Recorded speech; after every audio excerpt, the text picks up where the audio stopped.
Welcome all visiting Rotarians and guests. We're going to ask that you silence your phone. And to lead us in the song today, we've got Mrs. Janice Mitchell. Thank you, Jim. On your table are the words to a song that you learned probably in 3rd grade.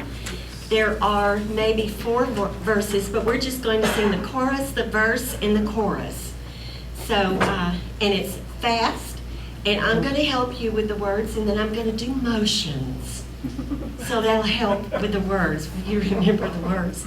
So here we go. It's a short introduction, and it goes fast. And it's a Woody Guthrie song, by the way. Bob, we're going all out for you. I know this is.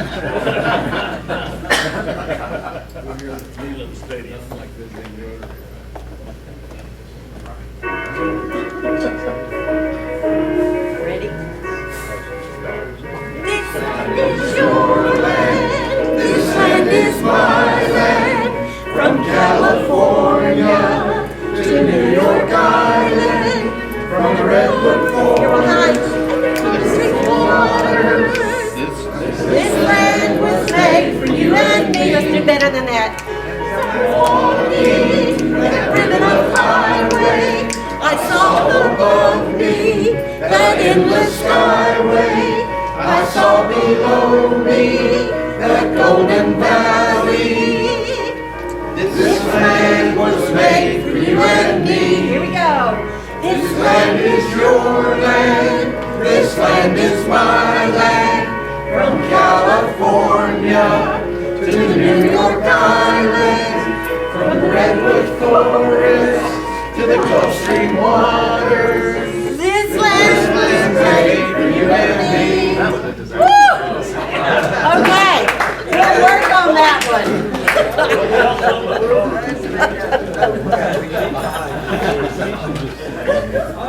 We should just stand out here. For the pledge, Doug Coase. Allegiance to the flag of the United States of America and to the republic for which it stands, one nation, under God, indivisible, with liberty and justice for all. And then invocation, Roy. Bow your head, please. Dear gracious Heavenly Father, thank you for this beautiful spring day in Tennessee. We are blessed by your provisions. We enjoy ongoing. We know that all you provide is good. But we also know that our country is being attacked by evil forces.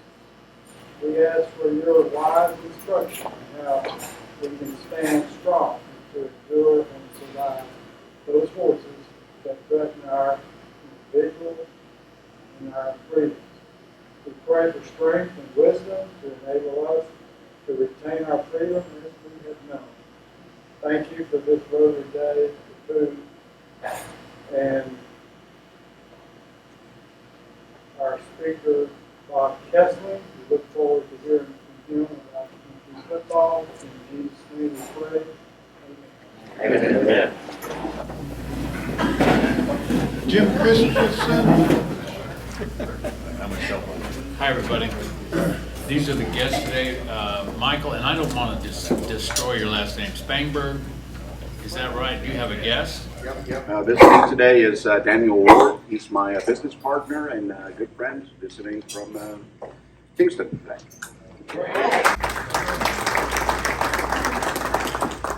Steve Kaufman, as a guest. And this is my guest, Chris Outland. Tell him what you do. I am the president of Seven Title in town. Seven Title is a title company jointly owned by ORNL Federal Credit Union and Wattswell Federal Credit Union. Okay. Sam, Gary, do you have a? There you go. He's hardly a guest. We have here visiting for about the second or third time, Martin Daniel. He's with he has been downtown Rotary, and for years one of our state representatives at our state capitol. Martin Daniel. And I have a guest too, Chuck Shell. sitting over a table, a dear friend of mine. We've done quite a lot for him. And Chuck, I'll let you talk a little bit about yourself. Grew up in Knoxville, very close to here, down in Rocky Hill. Good friend of Jim's. I retired with Clayton Homes in 2018. From our singing, I see the group's a little slow, so I feel like I'm in the right place.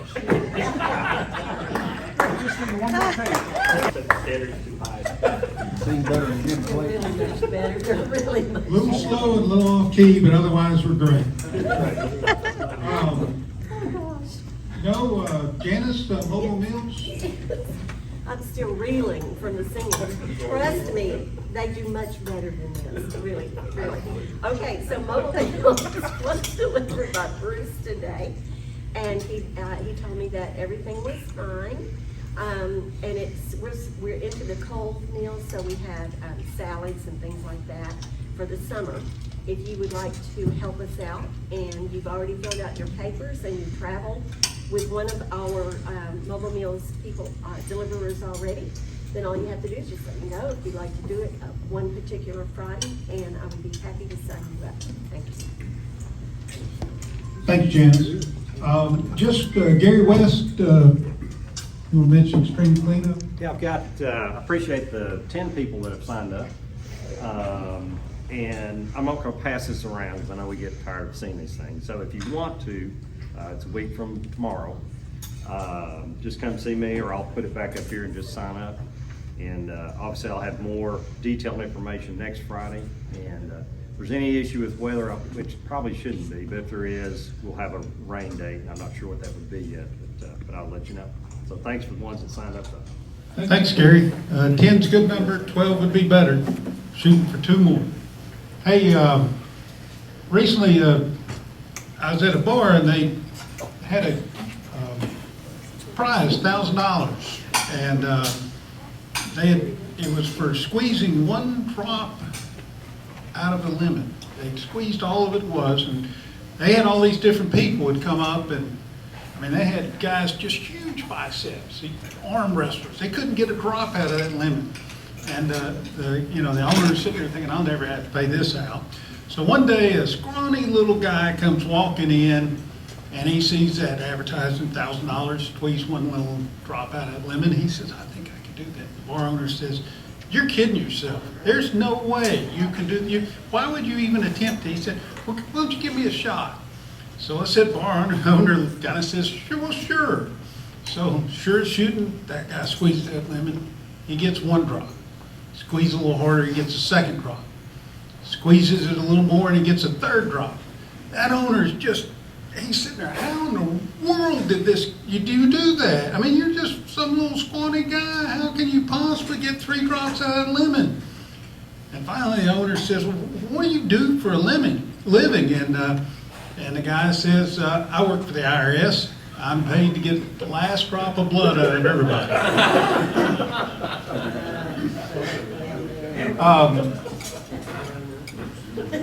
Do we know, Todd, who's introducing Bob, or is it you are? Okay.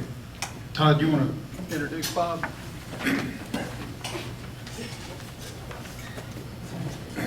They let me introduce the guy that needs no introduction.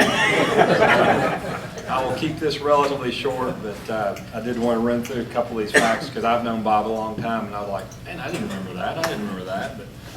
So anyway, Bob and I have known each other. I think we first met in AYSO soccer field over on Pillissippi, if I remember right. Our daughters were probably 9 years old, and I was in my previous life. I attempted to coach some soccer teams, and his daughter was unfortunate to play on one of my teams, but we have managed to stay in touch. They ended up playing high school soccer together, and we've had a lot of fun through the years keeping in touch. It's kind of weird because I was telling him when we were sitting there, I was thinking this morning that I have a grandson that's about the same age that our daughters were when Bob and I met. So we go back quite a few years. But most of you know Bob is the voice of the Vols. He's been doing UT sports for over 20 years. That's a number that just, when I started reading through his bio, I was like, man, how could it be that long? It just seems like not that long ago that he was taking over for John Ward. I'm going to put my glasses on here for just a second. he's done the weekly call-in show. He hosts Josh Heupel, Rick Barnes. And one of the things that's always impressed me about Bob is he's met hundreds and hundreds, if not thousands, of celebrities. And I think you told me once that you have never asked for an autograph. And I don't think you've got many pictures of all those, with any of those people either. And that's just the kind of guy that Bob is if you don't know him at a personal level. He's just there to do the job. He replaced Ward. He's done Lady Vols. I did not remember him being the sports director at WIVK. That was one of the things that kind of went, oh, I forgot about that. And then I was asking Jim Christian, I said, you guys probably worked together a little bit. And he said, you all had known each other for years.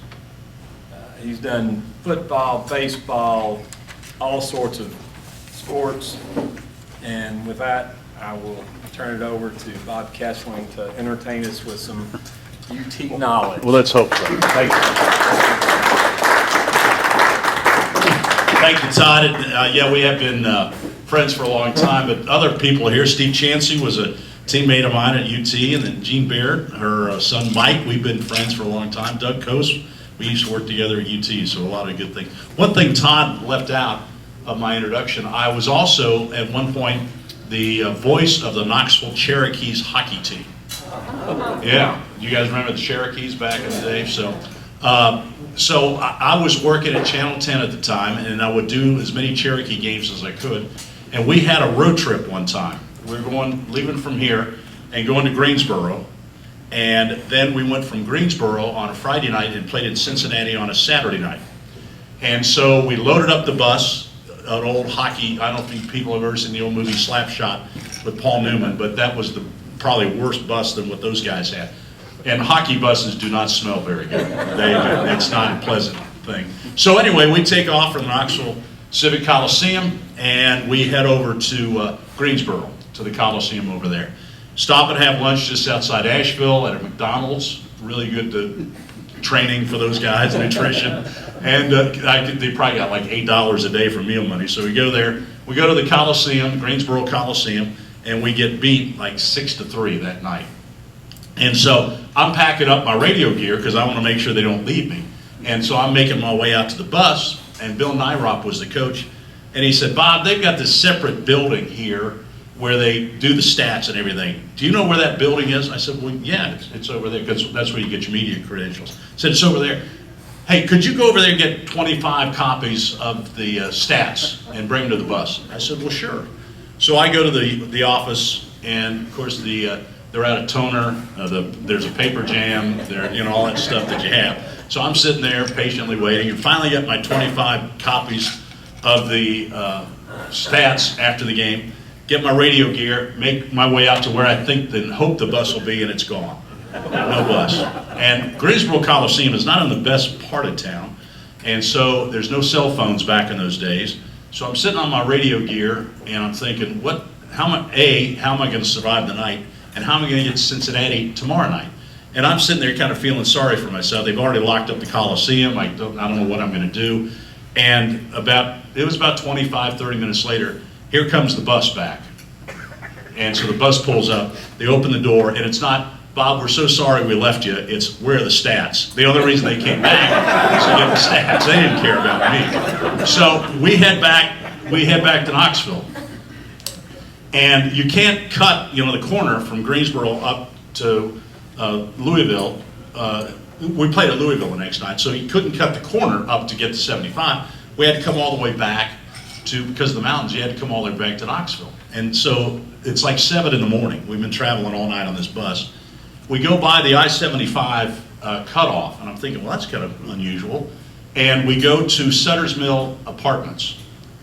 And standing on the curb at Sutter's Mill Apartment is a guy with a hockey stick and a equipment bag, our new defenseman.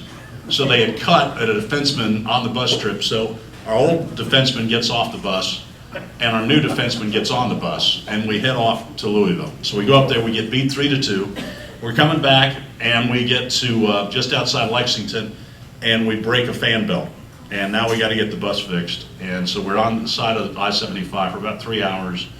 and they get the bus fixed, and we get back here about 7:30 on Sunday morning, and I thought right then and there's got to be a better way to make a living than doing hockey in house. So luckily, I was able to transfer it into some other things. But as Todd said, I've been around here for a long time, and I've been blessed because so many announcers travel around. You know, you look at their resume, and they've been here and there and everywhere.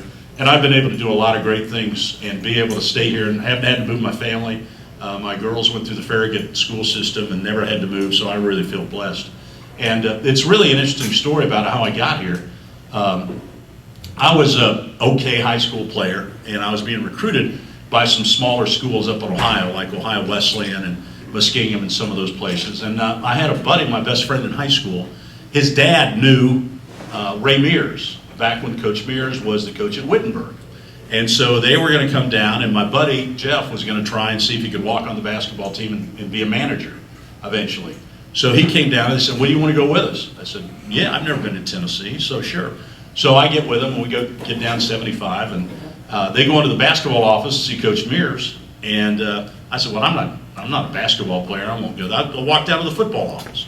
So I walked down to Coach Battle's office, and I said, "What do you have to do here?" To the secretary, I said, "What do you have to do here to walk on the football team?"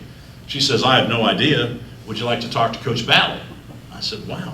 I didn't have a roster to even prove I played high school football. And so next I know, I'm in Bill Battle's office. And Coach Battle was such a gentleman and just such a tremendous person. And he's talking to me a little bit. As it turns out, they were recruiting one of the guys on our team and a couple of guys from Troy, which was a powerhouse. And so he kind of knew our league and knew kind of we played pretty good football. And he walked me down to the freshman running back room. We had freshman football in '72. And Kurt Watson and Don McCleary were the freshman running back coaches at that time. And so they put on film and they showed what the fullback did. And, you know, Condridge Holloway's coming in, and this is going to be, you know, I'm kind of wide-eyed thinking, what in the heck's going on? They walked me back down to Coach Battle's office, and he hands me a workout sheet. He said, "If you can get in school," and I'm sure he didn't think I could get in school, but if you can get in school, we'd love to have you on the football team. And I was that easy? It was amazing. So I called my dad. Now, my dad was he's a big-time Ohio State guy. He was a drum major at Ohio State and all those type things. And so he said, "If you're going to go to a big school, you need to walk on at Ohio State." And I said, "Well, Dad, to let you know, it is cheaper for me to go to Tennessee out of state than it is to go to Ohio State in-state." And his next response was, "Go Vols." And so here I is. And so anyway, I walk on the football team. I don't know anybody on the team. I don't know the coach. That's the only exposure to anybody in the state of Tennessee with those quick meetings with Coach Battle, Coach Watson, and Coach McCleary. Next time on the Tennessee football team, we had freshman football. We played six or seven games, I think, as a freshman. And we played Notre Dame and Alabama. And so I got a chance to play.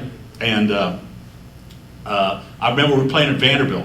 Rocky Good was our tailback on that freshman team. Remember Rocky? So from Bearden. And so Rocky, we didn't have a very good day. We were trailing in the fourth quarter. And Coach Bob Davis was our freshman coach. And Coach Davis calls me up to the sideline and says, "Kesling, get in there at tailback." I'm going, "Tailback? Wow. What a great decision I made to come to the University of Tennessee. Going to get a chance to score a lot of touchdowns and be a big-time star." And before I went to the game, I said, "Coach Davis, I got to let you know one thing before I go in. I've never played tailback in an actual game. I played it in practice some." And he looks at me and says, "Hell, son, I know that. You don't think we're going to give you the ball, do you?" He said, "Get in there and hit somebody. We're throwing it every down." I said, "Yes, sir." And so I knew right then and there probably I was not going to be a great fullback or a great SEC scorer. So I decided probably need to do something else. And so luckily I got started work for the Knoxville Sox baseball team at Bill Myers Stadium. And through that I met Ernie Robertson, who filmed all the coaches shows. They needed a film editor for the Bill Battle show. And Ernie asked me if I was interested. I said, "Well, yeah," I didn't know what it was. What it was, when they'd stop the film on the highlights, there'd be a little flash frame, and you take a pair of scissors and cut that flash frame out, and you glue it back together. But I wanted to be the best film editor in the SEC. I think I got paid $15 a game, and John Ward said I was overpaid, so that tells you something. And so anyway, I did that, met John, and then John was looking for a spotter for football. So I started spotting for John Ward. And the spotter is the guy that sits next to the play-by-play guy. He's kind of his assistant, kind of helps him point out who made a tackle or who tipped the ball and all those type things. And so I learned so much just sitting next to John. One of my favorite stories, John was a lawyer, but he never practiced law, but he just had a brilliant mind. He thought practicing law would help him in business to organize things and analyze things, which it did, because he was a tremendous businessman too, besides an unbelievable broadcaster. But we're playing Washington State in 1982, and they've got a quarterback by the name of Samoa. And the thing about Samoa, that he could throw with both hands equally well. Well, there wasn't much TV and no film back in those days, and we didn't know. So when they're getting out to warm up, John says, keep your eyes on Samoa, and see if he actually throws with both hands. I said, okay. And sure enough, he did. He was gunning it 50 yards this way and 50 yards that way. And so we're doing the play-by-play, and I'm sitting here, and then John's next to me. We have Russ Bebb, our stat guy, and then Bill Anderson down at the end. And so Ward's doing the play-by-play, and he goes, this is going to be a very, very challenging down for the Tennessee defense. It's 3rd down and 3, Washington State at the Tennessee 38-yard line, and they've got to really guard against the Washington State quarterback, Samoa, because he's so very dangerous. He can throw equally well with both hands. He's amphibious. And John just kept going, didn't even break stride. And Bill looks down and said, he's what? What is a what? And I was laughing. I was saying, there's some guy in a pickup truck in Ooltewah saying, Martha, we can't win this game. John says they got an amphibious quarterback, so we can't win it. But John did a great thing for me, too. I learned so much from him. He was a guy that would let you make one mistake, but you couldn't make it the same mistake twice, or you were gone. So you had to concentrate. He didn't let us have a TV in the booth. Of course, there weren't many games on TV back in the 70s when we started. But he didn't let us have a TV in the booth because he said, we're radio guys. We got to get it right the first time. So concentrate. And he always tell us, I don't need you excited. I need you prepared. I said, if it's the Tennessee-Alabama game, I don't care about you being excited and gun. I need you prepared to do your job during the broadcast. And that's kind of how he approached things. So I'm going through, and I'm now going into my senior year at UT, and I'm working at WIBK, and I get an offer from a TV station up in Lexington to be their weekend sports anchor. They were just starting a weekend sportscast. So it was one of my buddies up there, he called me. So I went up to Lexington and I talked to him, and they offered me the job. And I'm driving back down 75 thinking, what's a great way to start my career? So I'll drop out of Tennessee and I'll enroll in Kentucky to finish up my senior year, and then I'll get my career started, and Tammy and I will move up to Lexington, and then we'll get married, and all this thing's gonna work out great. So I come back to Knoxville and I tell Tammy what we're gonna do, and she kind of says, well, that's probably a pretty good plan. I don't mind graduating from Kentucky, but you need to go talk to John Ward. I said, well, John will think this is a great idea. So we go out to his house in Foxden, and we're sitting down in his lower level of his house, and I'm gonna lay this out for him, and he's got a pad of paper, and he starts writing down his notes. I said, I'm gonna go up there, I'm gonna take the job, I'm gonna drop out of Tennessee, I'm gonna finish up in Kentucky and get my career started, and Tammy and I are moving up there, what do you think? And he sat there and pondered for a second, and then he goes, are you absolutely out of your mind? Are you crazy? He said, you're gonna go up there, and you're never gonna get your degree. You're gonna get wrapped up in your job. You'll regret not getting your degree the rest of your life. And he said, and if you're good enough, you'll be able to get a job anyway when you graduate. He said, you need to enjoy your senior year of college. It should be the best year of your life. And you need to enjoy being here with Tammy, and just you guys figure out what you're gonna do. And he said, besides that, if you got a chance to get a degree from the University of Tennessee, why in the heck would you want one from Kentucky? And I said, it made a lot of sense. And so I did it, I took the job, and it's been a great, I stayed here, then got on at Channel 10, and then of course was able to follow John on the Vol Network 25 years ago, which seems hard to believe. Channel 10, I learned a lot. Live TV is always a lot of fun, and a lot of adventures. You got a lot of things going on. We had a contest back in 1985 called I Beat the Best. And what it was, the Journal that time would put 10 games in the paper, and you picked the games. If you got all 10 right, you were then entered for a chance to go to the Sugar Bowl in 1985. So they pitched it to me for the season. I said, well, man, that's going to be a pretty good contest. Tennessee's picked to finish sixth or seventh in the SEC. But that'd be great. Somebody would like to go see Georgia play in the Sugar Bowl, that'd be fine. Well, as you remember, 85, Tennessee starts winning, and Tennessee beats Alabama, and suddenly Tennessee's gonna win the SEC championship, and now we got a contest. Because, people are trying, if you remember 85, couldn't get a ticket to the Sugar Bowl. So now we got 2 tickets we're gonna give away live on the air on Channel 10. This is a big deal now. So the entries were coming in like crazy. And we had to get an extra storage unit to put all the entries in. So now it's time for the big drawing, live on Channel 10. 2 tickets to go see Tennessee and Miami in the Sugar Bowl. I don't know how big the audience was that night, but it had to be huge. So we roll a dump truck into the studio there at Channel 10, and Russ Bebb jumps into the back of the pickup truck. And I said, Russ, reach down real deep and pick out the winner for the trip to the Sugar Bowl. And he reaches down there, picks out the winner, and he hands it to me, and he goes, I look at it and I go, and the winner of the trip to the Sugar Bowl is James Stevens from Petros, Tennessee. You know what's in Petros, of course, Brushy Mountain. And so I think, well, that's no way that's going to be it. So, well, let's call James and see how he's doing tonight. He's won the trip to the Sugar Bowl. Ring, ring, ring. Brushy Mountain. Hi, this is Bob Kesling at Channel 10. Is James Stevens there? Yeah, he's here. Can I talk to him? Not right now. He's in solitaire. I said, okay, is there any way you think he might be able to get out in time to go to the Sugar Bowl? Not a chance in hell. All right, thanks. And Margie Eisen will be back with the weather in just a second. So, if you can survive that on live TV, you can survive just about anything. This time of the year, I just tell you, I'm a big Celtic fan, and so I'm struggling through these playoffs. I might be a little groggy tonight because I was up late trying to get them through that game.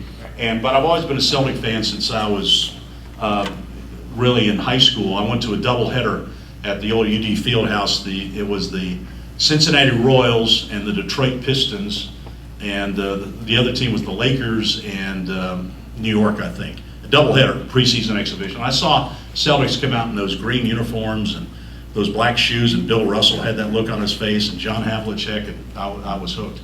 And so I get a pair of green or black, depending on what colors they wear, every time the Celtics have won a championship. So I got a whole closet full of green and black tennis shoes. I don't wear them, they just look at them and celebrate the championships.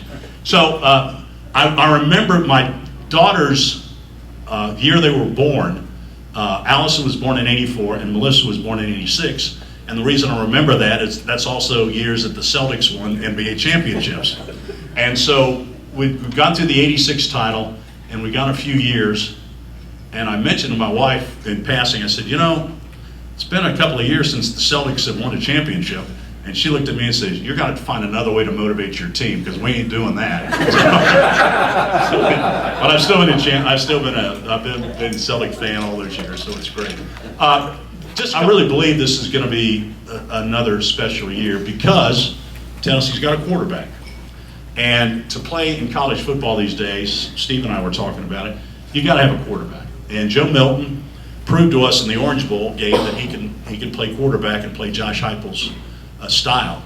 Nico's right behind him. Imalolava, by the way, in case you guys are still working on the pronunciation of that. But he's a very talented young man. He can really spin it. And Milton can throw the ball. He told me one day he could throw it 100 yards if he had to.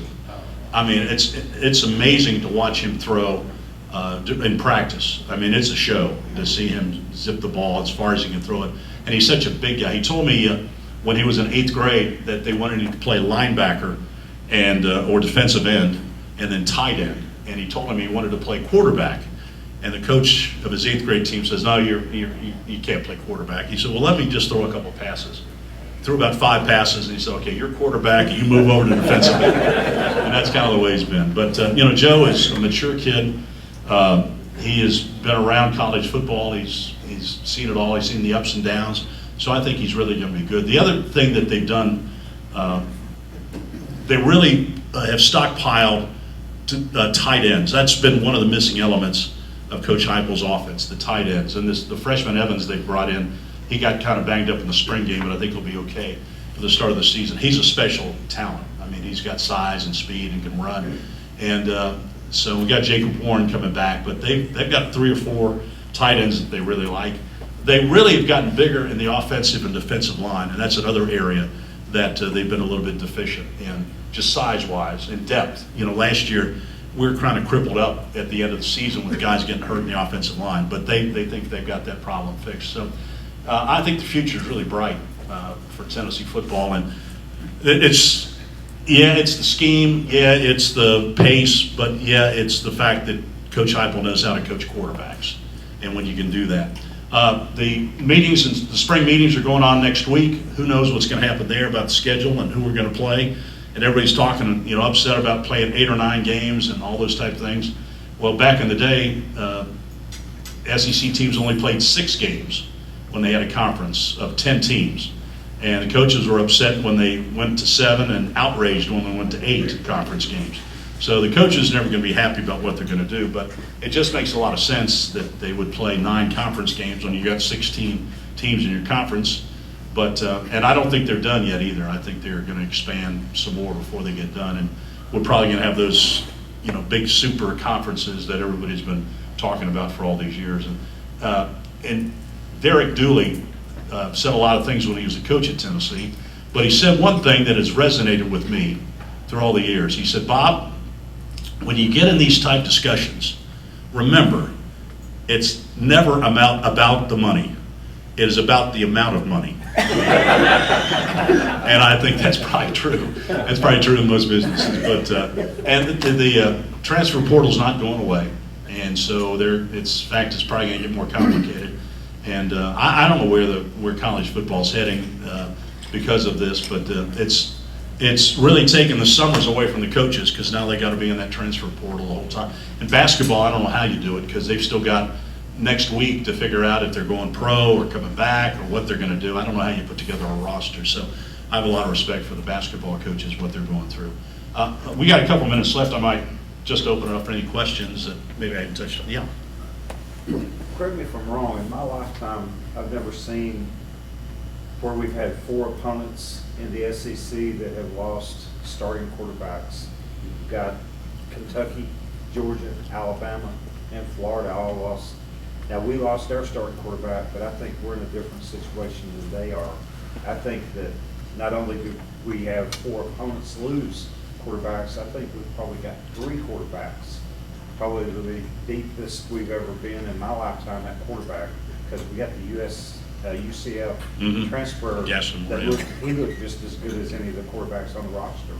You correct me, have you ever seen 4 of our opponents in the SEC, Alabama, Georgia, Florida, and Kentucky, lose their starting quarterback? Yeah, well, you talk about teams losing their starting quarterbacks in the SEC. You've studied a lot more than I have, but I know that the biggest concern that coaches have is who your quarterback's going to be. Got to have a quarterback these days. It's much more important, and it's gone are the days when Georgia could just hand it off to Herschel Walker or Bo Jackson and then throw it when you wanted to. Now you've got to have a quarterback that puts pressure on the defense. As I said, I think it's a huge advantage for Tennessee to have Joe Milton. I mean, being around, this is his 3rd year, so he knows the system, knows how Coach Heupel wants to run it. I think that's a huge advantage for Tennessee. But now he's got to go play. He's got to go execute the offense. And he can throw it through that wall, but sometimes you don't need to throw it through that wall. You need to put a little touch on it. So we'll see how that goes. Anything else? Anybody? Yes, sir. On the NIL money situation. Yeah, I'm trying to work a deal myself. I'm not going to explain that. Do you ever see? I mean, I know it's you probably get involved in the courts and you could go all the way to the Supreme Court. But do you ever see a point where the NCAA will set some rules on it, because there's got to be some teams that have a much greater advantage on NIL than other teams do, and that's, to me, that's not. But I know there's other things too. But if you live in a big city, you have a lot of, if your stadium's near a big city, you have a lot more opportunities for NIL money than somebody that's in a smaller community. Maybe there's a couple of car dealerships and that's it. What do you think? Where is that headed, I guess? Well, that's another thing nobody really knows, because it's a Wild West show right now. Yeah. You have no idea what this guy's getting. I think if you listen to people, it ripped apart a couple basketball teams last year around the country because a couple of these guys are getting $300,000 and some of these other guys aren't getting anything. Well, that was the biggest fear when NIL came into play. But I don't know where the government's going to, if they keep meddling in it, you know, they keep moving, changing the bar and all those type of things. But they're going to have to find a handle on NIL stuff. And I don't know whether they're going to make just even payments to everybody or I don't know. But it's a concern. I mean, the coaches have to be concerned with that, and boosters have to be concerned with that. So, everybody, if you remember, a long time ago, people were outraged that they were going to give scholarships to football players. This is going to ruin the sport. We can't give scholarships to football players. Well, we survived that, and we probably survived this as well. Yes? NIL, the Michigan basketball player who's going to Kansas, he just publicly came out and said, well, I was getting $90,000 at Michigan. They offered me $118 at Kansas. Right. You know, it's all about the money. So, it's not about the money, it's about the amount of money. There's no guidelines at all that prohibit any kind of donations to deals? No, right now there are no guidelines. That it's kind of cut the deal you can cut, and it's part of the recruiting. I mean, a lot of the kids you're recruiting now, the first question is, what kind of NIL program do you have? Instead of academics or am I going to play, this kind of stuff. So. Well, I'm wondering if they're really signing deals or it's just blatant handouts. Yes. Yeah, it's all of that. So anyway, maybe one more. Anybody else? Yes, sir. Of everything you said just now, the thing that impressed upon me the most was you getting to say that you were the spotter for John Ward. What a great opportunity to walk into. Is that still how it works today? Yeah. Is every on-air guy has a spotter? Is that the way you become the voice of a team? Is to pay your dues as a spotter, or not always? Well, it helps. I mean, I did it for 15 years with John. Yeah. And I had a lot of opportunities to go to smaller schools around the area to do play-by-play. You know, once I got kind of established at Channel 10, but I thought I'd learn more sitting next to John, learning how to do it and how to handle things than I would out there in the wilderness floundering on my own. But yeah, a lot of guys will have become. I think Lindsey Nelson was a spotter for Bill Hearn when he kind of got his start up, and so it teaches you the technique and the pattern and the flow of doing the games. Now, every announcer is different, and everybody has their own style. But there's still fundamental deals, like when you go to a game and you're sitting in the stands, what do? You look up at the scoreboard, you see what down and distances it is, and you look down there, you see where the ball is, what yard line it's on, then they run the play, and you figure out how many yards they got, and now is it going to be, it's second down and 7 because they picked up 3 yards, and then, but that's how you do the play-by-play too. I mean, you do it the same way, you set it up, what's the down distance, how many yards do they get? What's the next down? What's the formation? So there's a pattern and a flow you get into it, and John taught me that. So I learned a lot being a spotter. Well, what a great opportunity to work for a legend, and you become a legend in your own right. I appreciate that. Thanks. Hey, who's your spotter? Brent Hubbs. Brent. He's been my spotter for 25 years. Oh, yeah. So, yeah. So Brent, he knows the team backwards and forwards. So, listen, it's been a great time to come today. It's just good to see old friends like Jim and everybody else being around here today. So thanks, and I hope you guys have a great Memorial Day, and let's think about our vets. Thanks. Yeah, you don't get off that easy. We give a book each week to Pond Gap. Yeah. And we have the speaker sign it. This book is Amari and the Great Game. So if you'll sign there. Yep.